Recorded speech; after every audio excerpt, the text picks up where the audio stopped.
Hello दोस्तों, स्वागत करता हूं मैं आपका फिर से अपनी फिजिक्स की क्लास में। और आज हम एक डेरिवेशन के बारे में चर्चा करेंगे कि अवतल दर्पण के लिए ये जो फॉर्मूला होता है 1/f बराबर 1/v प्लस 1/u, इसका डेरिवेशन कैसे होता है, ये आज हम इसी के बारे में चर्चा करेंगे, इसी के बारे में डिस्कस करेंगे। तो सबसे पहले हम फिगर समझ लेते हैं कि यहाँ पर एक ऑब्जेक्ट है ओ डैश, जो कि इनफाइनाइट डिस्टेंस और सेंटर ऑफ कर्वेचर के बीच में रखा हुआ है। यहाँ से एक रे चलती है और जब दर्पण से टकराती है तो फोकस से होकर जाती है। क्यों? क्योंकि मुख्य अक्ष के समांतर आने वाली किरणें परावर्तन के पश्चात फोकस से होकर जाती है। दूसरी रे चलती है और सेंटर ऑफ कर्वेचर से होकर जाती है। पहली रे मुख्य अक्ष के समांतर गई, फोकस से होकर लौटी। दूसरी रे सेंटर ऑफ कर्वेचर से होकर गई तो उसी पाथ पर वापस लौट जाती है, क्योंकि सेंटर ऑफ कर्वेचर से जो रे होकर जाती है वो उसी पाथ पर वापस चली जाती है। तो आप देख रहे हैं कि सी और एफ के बीच में आई डैश आपका इमेज बन रहा है, आई डैश इमेज बन रही है। तो हम इसमें कंसीडर कर लेते हैं पोल से इनकी दूरियां क्या क्या है। ठीक है, तो हम मानते हैं कि माना ये जो ऑब्जेक्ट ओ डैश रखा हुआ है, इसकी पोल से जो दूरी है वो u है। ठीक है, u है। लेकिन जब हम साइन कन्वेंशन डिस्कस कर रहे थे, चिन्ह परिपाटी डिस्कस कर रहे थे, तो हमने कहा था कि ये आपका पॉजिटिव एक्स डायरेक्शन है, ये नेगेटिव एक्स डायरेक्शन है, ये पॉजिटिव वाई एक्सिस की डायरेक्शन है, नेगेटिव वाई एक्सिस की डायरेक्शन है। सारी दूरियां आप पोल से नापते हैं। आप यहां पोल कंसीडर कर लीजिए, एक सेकेंड के लिए यहां पोल कंसीडर कर लीजिए। तो अगर पोल के बाईं ओर आप दूरी नाप रहे हैं तो मतलब नेगेटिव एक्स एक्सिस की डायरेक्शन में नाप रहे हैं, तो सारी दूरियां ऋणात्मक ली जाएंगी। और अगर आप पोल के दाहिनी ओर नाप रहे हैं, मतलब पॉजिटिव वाई एक्सिस की डायरेक्शन में नाप रहे हैं, तो धनात्मक ली जाएगी। तो चूंकि हम ओ डैश जो नाप रहे हैं वो बाईं ओर है, तो इसलिए जो इसकी दूरी हमने यू माना वो माइनस यू लिखी जाएगी, क्योंकि वो नेगेटिव एक्स एक्सिस की डायरेक्शन में। तो हम पीओ की दूरी है यानी ओपी जो है वो माइनस यू मान लेते हैं। ठीक है, वो है यू, लेकिन साइन कन्वेंशन की वजह से आप चिन्ह के साथ माइनस यू लिखेंगे। उसके बाद आई डैश जो कि आपकी इमेज है, इसकी पोल से दूरी हमने माना v, लेकिन चूंकि ये माइनस एक्सिस की डायरेक्शन में है, इसीलिए ये माइनस v लिखा जाएगा। पी आई बराबर माइनस v। एफ पी आपकी फोकस दूरी है, स्मॉल एफ, तो एफ पी बराबर माइनस एफ होगा। ठीक है, और पीसी जो है वो आपकी वक्रता त्रिज्या, रेडियस ऑफ कर्वेचर है, तो वो आपकी माइनस आर होगी। ठीक है, इतनी चीजें आपको समझ में आनी चाहिए। पीओ के बीच की दूरी यू थी, वो हमने माइनस यू लिखी साइन कन्वेंशन की वजह से। पी आई माइनस बी लिखा, एफ पी माइनस एफ लिखा, और पीसी माइनस आर लिखा। आगे पूछ सकते हैं सर ये जो आई डैश है तो उल्टा बना हुआ है, इसका कोई इफेक्ट नहीं पड़ेगा? हाँ, इफेक्ट पड़ता है कब? जब आप उस इमेज की लंबाई नापते हैं। अगर आप इमेज की लंबाई देखते हैं, मतलब यहां से इसकी दूरी नहीं देखना, अगर आई डैश की आप लंबाई नापते हैं तो उस सिचुएशन में आप देखिए ये पी से मतलब ये माइनस वाई एक्सिस की डायरेक्शन में आएगा, तब ये निगेटिव ली जाएगी, तब वहां पोल से दूरी का कोई मैटर नहीं। लेकिन यहां हम पोल से दूरी नाप रहे हैं। अगर मान लीजिए एक समय हम ये छोड़ दें कि हमें पोल से दूरी कंसीडर नहीं करना, हम इसको x1 मान लें और आई डैश की जो लंबाई है उसे x2 मान लें, तो अगर इसे हम रेशियो में लिखना चाहें तो x1 चूंकि ये पॉजिटिव वाई एक्सिस की डायरेक्शन में आएगा तो इसे प्लस में लिखेंगे, लेकिन जब इसको लिखना होगा आई डैश तो ये आपको माइनस x2 के साथ लिखना पड़ेगा। क्यों? क्योंकि ये माइनस वाई एक्सिस की डायरेक्शन में आएगा। जब आप रेखीयावर्धन हम आगे पढ़ाएंगे तो वहां यही काम आएगा, तो वहां आपको चिन्ह के साथ इस्तेमाल करना पड़ेगा। अभी यहां लेकिन हम पोल से दूरी नाप रहे हैं, ना कि इमेज की या ऑब्जेक्ट की लंबाई नाप रहे हैं। ठीक है, तो इसीलिए यहां उल्टे या सीधे होने का कोई मतलब नहीं। हम केवल ये देख रहे हैं कि पोल से इस ऑब्जेक्ट की या इमेज की दूरी क्या है। तो हमने माना कि जो ये ऑब्जेक्ट रखा हुआ है ओ डैश, उसकी जो दूरी u है और इमेज की दूरी v है। साइन कन्वेंशन की वजह से इसको हमने माइनस यू लिखा, इसको माइनस बी लिखा, और फोकस दूरी माइनस एफ, और रेडियस आपका कर्वेचर माइनस आर होगा। ठीक है,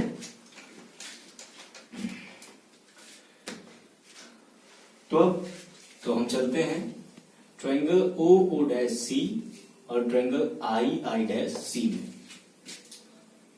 इन triangle O O dash C and triangle I I dash C, अगर आप त्रिभुज ओ ओ डैश सी और आई आई डैश सी को देखें तो आप देखिए ये वाला एंगल ओ डैश ओ सी और ये वाला एंगल आई डैश आई सी, मतलब क्या है, ओ डैश ओ सी ये वाला एंगल और आई डैश आई सी, ये दोनों बराबर है। क्यों बराबर है? क्योंकि ये समकोण है। आप देख रहे हैं कि ये समकोण होगा क्योंकि वस्तु सीधी है। आप देखेंगे तो ये 90 डिग्री बन रहा है। इस एंगल को अगर आप देखें तो ये शीर्षाभिमुख कोण है। अब देखिए ये एंगल और ये एंगल, ये दोनों भी बराबर होंगे। तो अब आप देखिए अगर एंगल बराबर हो गया ओ डैश सी ओ, ये भी बराबर हो गया, ये एंगल बराबर हो गया किसके, ओ डैश ओ डैश सी ओ बराबर हो गया I C I dash K, angle I C I dash K. तो अब जो ये वाला एंगल बचा, जब ये एंगल इस एंगल के बराबर हो गया, ये एंगल इसके बराबर है ही, तो जो ये एंगल बचा ये अपने आप इस वाले एंगल के बराबर हो जाएगा। अरे भाई अगर ये मान लीजिए ये अगर 90 डिग्री का एंगल हो और ये यहाँ ये भी 90 डिग्री का एंगल हो, इसको अगर हम मान लीजिए 30 डिग्री का मान लें और ये भी 30 डिग्री का हो जाए तो 9 3 12 6 60 ये भी होगा और इसमें 9 3 12 60 ये भी होगा, क्योंकि त्रिभुज के तीनों अंतःकोणों का योग 180 अंश होता है। तो ये अगर ये 90 ये 30 हो जाए तो ये 60 हो जाएगा। ठीक उसी तरीके से अगर ये 30 है, देखिए ये 30 है, ये तो 90 पहले से है, तो ये जो एंगल बचेगा ये अपने आप 60 हो जाएगा। मतलब इस सिचुएशन में आप देख रहे हैं कि ये जो ट्रायंगल है ये क्या है, समकोणिक। ठीक है, इसलिए ये जो ट्रायंगल होगा ओ ओ डैश सी और आई आई डैश सी ये समकोणिक है। तो समकोणिक त्रिभुज की कंडीशन फॉलो करेंगे। कंडीशन क्या होती है समकोणिक त्रिभुज होने की, इस त्रिभुज का परपेंडिकुलर और इस त्रिभुज के परपेंडिकुलर का रेशियो बराबर इस त्रिभुज का आधार बटे इस त्रिभुज का आधार, मतलब परपेंडिकुलर बटा परपेंडिकुलर बराबर 20 बटा 20। कैसे, देखिए ओ ओ डैश बटा आई आई डैश बराबर बेस क्या होगा इसका, ओ सी बटा आई सी। ठीक है, इसको इक्वेशन भी मान लीजिए, इसका बेस ओ सी था और इसका बेस आई सी था। अब हम इसी हिसाब से अगर आप देखिए तो आई आई आई डैश एफ और यहां से हम एक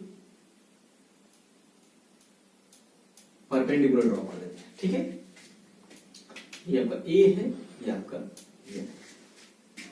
अब अगर आप इसी तरीके से जैसे आपने देखा तो अगर आप त्रिभुज आई आई डैश एफ और ए एन एफ इस त्रिभुज को कंसीडर करें तो आप क्या देखते हैं, ये दोनों त्रिभुज भी क्या है, समकोणिक है। तो इन पर भी समकोणिक का लॉ लगा दीजिए। इसमें in triangle I I dash F और किसमें ए एन एफ, इसमें अगर आप देखें तो क्या हो जाएगा, A N upon I I dash, A N upon I I dash बराबर A N upon I I dash बराबर F N upon I F. A N इसका परपेंडिकुलर, आई आई डैश इसका परपेंडिकुलर लिख दिया। उसके बाद एफ एन इसका base है ये लिखा, आई एफ इसका बेस है ये लिखा। ठीक है, अब अगर आप देखिए यहाँ पर फिगर में देखिए तो चूंकि एफ से चलने वाली जो किरण यहाँ दर्पण से परावर्तित हो रही है, ये मुख्य अक्ष के समांतर है, इसलिए फोकस ऊपर जा रही है। तो आप चूंकि जानते हैं कि अगर दो समांतर रेखाएं खींची गई हों तो उनके बीच की दूरी समान रहती है। तो यानी कि जो यहां से डिस्टेंस चलेगा, इन दोनों रेखाओं के बीच की जो दूरी होगी इनकी वो यहां भी बराबर, यहां भी बराबर, यहां भी बराबर, मतलब यहां तक बराबर। इसका मतलब ओ ओ डैश और ए एन आपस में बराबर होंगे। तो ए एन की जगह पर हम ओ ओ डैश लिख सकते हैं। तो हमने लिख दिया I I dash F N upon I F. क्यों? चूंकि ए एन बराबर ओ ओ डैश। अब अगर आप देखें, चूंकि ये आपका मिरर है M1M2, अगर इस मिरर को आप थोड़ा और सीधा कर दें तो आप देखेंगे कि इसका जो अपर्चर है, त्वरक है, वो यहाँ जो आपने लंब डाला है वो यन जो होगा थोड़ा और इधर खिसक जाएगा। अगर ये सीधा हो जाएगा थोड़ा, तो ये जो आपने परपेंडिकुलर ड्रॉप किया है ये थोड़ा और इधर टेंड कर जाएगा। मतलब यन जो होगा वो लगभग लगभग पी के पास चला जाएगा। मतलब जब दर्पण का द्वारक छोटा जैसे जैसे होगा, यन पी के पास चला जाएगा, मतलब लगभग पी के बराबर हो जाएगा। और उस सिचुएशन में एफ एन का मान पी के बराबर हो जाएगा, क्योंकि ये जो एन है वो लगभग लगभग पी के करीब है, इसलिए मान लिया जाता है कि एफ एन और एफ पी लगभग बराबर है। ठीक है, तो उस सिचुएशन में हम क्या लिखेंगे कि ओ ओ डैश बटा आई आई डैश बराबर एफ एन की जगह पे एफ पी बटा आई एफ। कब? जब यन लगभग बराबर किसके? पी के। लगभग किसके? या आप यहां लिख सकते हैं एफ एन लगभग बराबर एफ पी के। ठीक है, एफ एन लगभग बराबर है एफ पी के। अब इसको आप इक्वेशन नंबर 2 कर दीजिए। अब आप इक्वेशन नंबर 1 और इक्वेशन नंबर 2 इन दोनों की तुलना कराइए। चूंकि ओ ओ डैश बटा आई आई डैश ओसी के बराबर है, ओसी अपान आई सी के बराबर है, और O O dash upon I I dash ही F P upon I F के बराबर है। मतलब यही इसके भी बराबर है, यही इसके भी बराबर है, तो इसका मतलब ये इसके बराबर है। अरे भाई, ये इसके बराबर है और यही चीज इसके भी बराबर है, देखिए, तो इसका मतलब यही चीज इसके बराबर है। तो हम देखते हैं क्या कहते हैं, फ्रॉम 1 and 2, इसी से अगर आप देखें तो क्या हो जाएगा, OC बटा IC बराबर FP, ये FP बटा IF। ठीक है, इतनी चीज है। अब यहां पर आपको फिगर से समझना है। OC कहां है ये आप पहले देखिए, यहां है। क्या आप OC को मैं जो लिखने जा रहा हूं वो लिख सकते हैं? नहीं, देखिए PU माइनस PC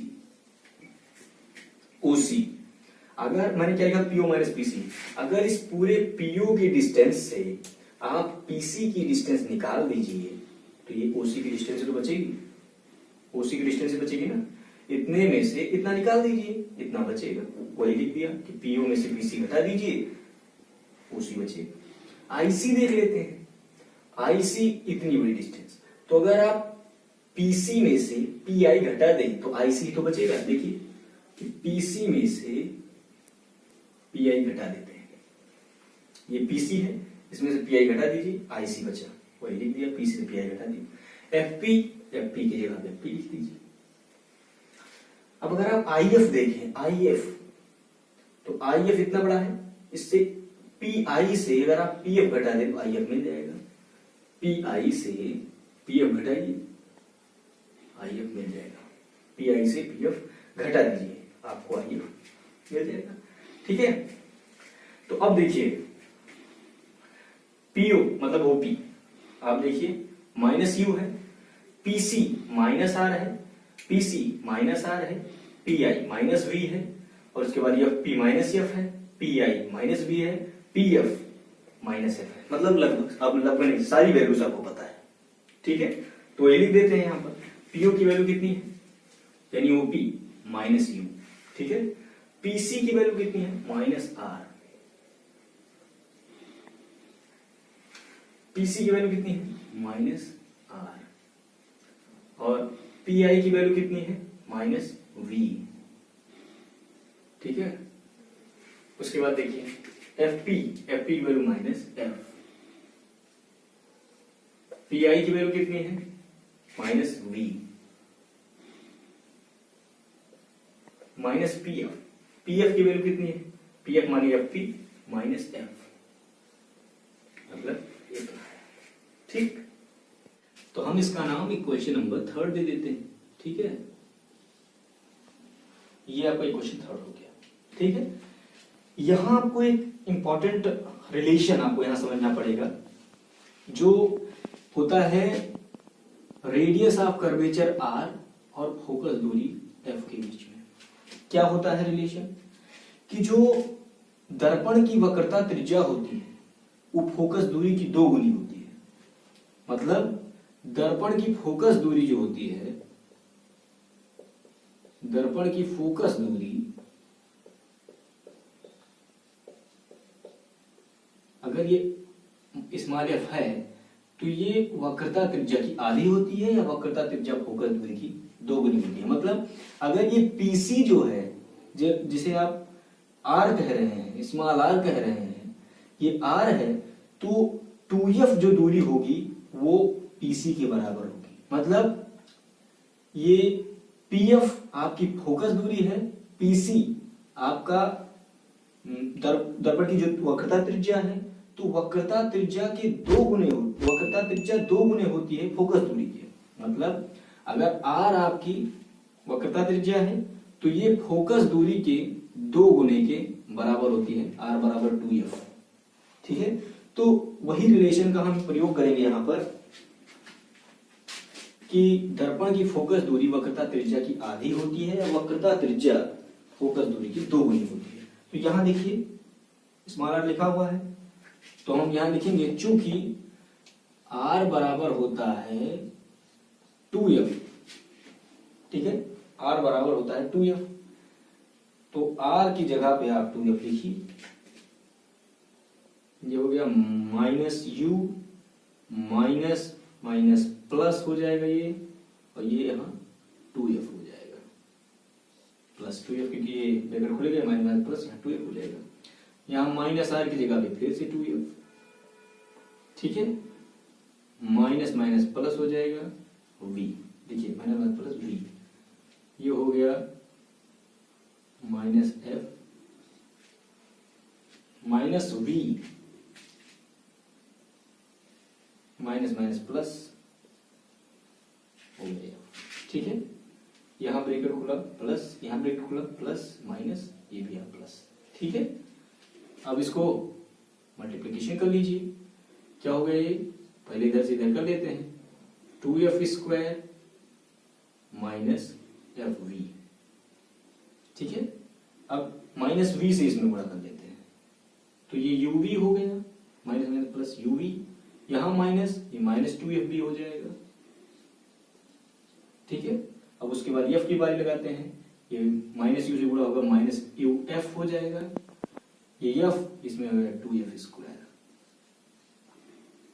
ये देखिए आप, ये 2f स्क्वायर, ये भी 2f स्क्वायर, मतलब ये क्या हो गया, कट गया। अब एफ बी और एफ बी को इधर ले आइए, क्या हो जाएगा ये माइनस एफ बी, और इधर ये माइनस एफ बी आया, 2fb हो गया प्लस में।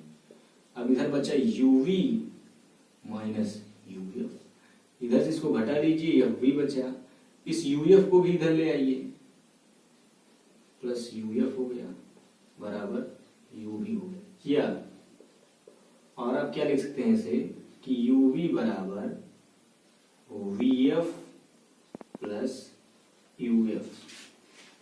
अब आपको डिवाइड कर देना है, क्या करेंगे, डिवाइडिंग किससे, बाई u v और f से, u v f से डिवाइड कर दीजिए इसमें, तो ये u v by u v f हो गया, v f by u v f हो गया, u f by u v f हो गया। अब आप देखिए, ये u v से ये u v कट गया, ये v f से ये v f कट गया, ये u f से ये u और u कट गया। मतलब क्या आ गया, 1/f बराबर 1/u प्लस 1/v। ठीक है। या जिसे ही आप लिख सकते हैं, ये इसी की क्रम में लिख लीजिए कि 1/f equal to 1/v plus 1/u। क्या है ये? 1/f बराबर 1/v प्लस 1/u आपका डेरिवेशन जो लाना था प्रूफ हो गया। तो यही रिलेशन होता है फोकस दूरी और दर्पण से जो ऑब्जेक्ट रखा है कितनी दूरी पर रखा है, प्रतिबिंब कितने दूर पर बन रहा है, उसके बीच का रिलेशन। ठीक है, तो फिर से एक बार समझते हैं। ये आपका मिरर है, इसके सामने वो डैश एक वस्तु रखी हुई जिसका इमेज आई डैश बन रहा है। हमने माना कि पोल से इसकी दूरी u है, इसकी v है, ये f है, मतलब ये फोकस दूरी f है और जो प्रतिबिंब है वो v दूरी पर बन रहा है और ऑब्जेक्ट u दूरी पर रखा हुआ है। और जो pc आपकी वक्रता त्रिज्या रेडियस ऑफ कर्वेचर है वो स्मॉल r है। इतना माना। चूंकि आप जानते हैं साइन कन्वेंशन से, चिन्ह परिपाटी के नियम से, ये बाईं ओर बन रहा है तो सारी दूरियां हम पोल से नापते हैं तो ये सारी ऋणात्मक ली जाएंगी। उसके बाद हम त्रिभुज OO'C और II'C इन दोनों को कंसीडर करेंगे तो देखते हैं ये दोनों समकोणिक त्रिभुज हैं। तो समकोणिक त्रिभुज का नियम लगाएंगे। क्या होता है कि इसका परपेंडिकुलर, इसका परपेंडिकुलर, इसका रेशियो लिखा, बराबर होता है इसका बेस और इसका बेस, OC बटा IC। OC इसका बेस है, IC इसका बेस, लिख लिया। इसे क्वेश्चन 1 मान लेते हैं। उसके बाद हम देखते हैं कि II'F और ANF, क्योंकि A से N पर हमने एक परपेंडिकुलर खींचा है, ठीक है, खुद से। तो देख रहे हैं कि ANF का जो ये ट्रायंगल है, II'F का जो ट्रायंगल है, ये भी समकोणिक त्रिभुज के नियम को फॉलो कर रहा है। तो हम देख रहे हैं, इसलिए हमने लिखा कि इसका जो परपेंडिकुलर है, इसका जो परपेंडिकुलर है उसका रेशियो, इसके बेस और इसके बेस का रेशियो FN बटा I, उसको लिख लिया। तो चूंकि हमने देखा कि ये जो ऑब्जेक्ट है इससे होकर जाने वाली जो रेखा है वो मुख्य अक्ष के समांतर जा रही है, तभी तो F से जा रही है। तो इसलिए OO' की दूरी AN के बराबर होगी, क्योंकि दो समांतर रेखाओं के बीच की दूरी बराबर होती है। तो OO' AN इसके बराबर होगी। तो हमने OO' AN की जगह पर OO' लिख दिया, II' हो गया। अब FN बटा F ऐसे लिख लिया। तो हमने कहा कि अगर इस दर्पण का द्वारा अगर छोटा होगा तो जो यन होगा वो लगभग P के पास में ही होगा और उस सिचुएशन में FN बराबर FP हो जाएगा। तो इसलिए हमने कहा कि लगभग FN जो है वो FP के बराबर है और FN के लिए हमने FP को प्रयोग किया FN की जगह पर, ठीक है, उसे लगभग इक्वल मान लिया। तो उसके बाद हमने 1 और 2 से देखा कि OO' बटा II' OC बटा IC के बराबर है और OO' बटा II' ही FP बटा IF के बराबर है। तो जब यही इसके भी बराबर है और यही इसके भी बराबर है तो इसका मतलब ये और ये दोनों भी बराबर है। तो इन दोनों को हमने यहां लिख लिया। अब OC जो है, OC हमने फिगर में देखा कि अगर हम PO से PC घटा लें तो OC आ जाएगा। PO से PC घटा लीजिए, आ गया OC। अब उसके बाद IC देखिए, IC PC से PI घटा लीजिए, IC आ गया। उसके बाद FP देखिए, तो FP तो आपको पता ही है कि वो -F है, तो इसकी दूरी हमें पता है तो हमने उसे FP ऐसे उतार लिया। फिर उसको हमने देखा IF ये है, तो अगर हम PI से PF घटा लें, PI से PF घटा लें तो क्या आ जाएगा IF। अब यहाँ हमने सारी जो जितने भी हैं इन सारे मानों की वैल्यूज रख दिए। देखिए -U -V -F -R सारी वैल्यू पता थी, PO की PC की, सबकी वैल्यूज यहाँ पर रख दी। तो चूंकि एक रिलेशन होता है वक्रता त्रिज्या और फोकस दूरी के बीच में, कि जो फोकस दूरी होती है दर्पण की फोकस दूरी वक्रता त्रिज्या की आधी होती है, वक्रता त्रिज्या की आधी होती है, मतलब वक्रता त्रिज्या फोकस दूरी की दोगुनी होती है। तो R बराबर 2F वो वाला कॉन्सेप्ट लगाया और R बराबर 2F यहाँ रख दिया। तो ये माइनस यहाँ बाहर निकला, प्लस हो गया, और यहाँ से V ये माइनस बाहर निकला, प्लस हो गया, यहाँ प्लस -F और यहाँ -F से ये बाहर निकला, +F हो गया। बस इसको कैलकुलेट कर लिया और आपका ये रिलेशन मिल गया, 1/F बराबर 1/V प्लस 1/U। तो ये पूरा आपका डेरिवेशन है। अगर आपको ये कहीं पर समझ में नहीं आया है तो आप कमेंट करके बताइए।